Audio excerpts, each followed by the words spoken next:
In this video, I'm going to show you how to delete your workspace and Notion. Guys, welcome back to Joe Tutorial, and if you're new, special welcome to you.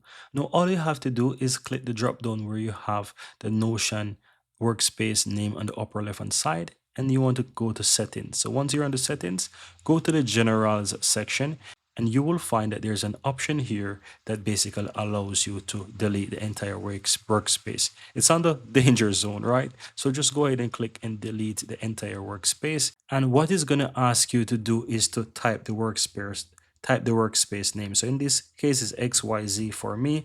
I'm going to type that in and simply click delete workspace permanently. And as you can see right there, it's going to quickly delete that workspace, and I can double check that it's really deleted by checking that there's a different workspace that is now selected. And if I click the drop down again, you will see that that previous workspace is no longer there. And that's how you delete a workspace on Notion, guys.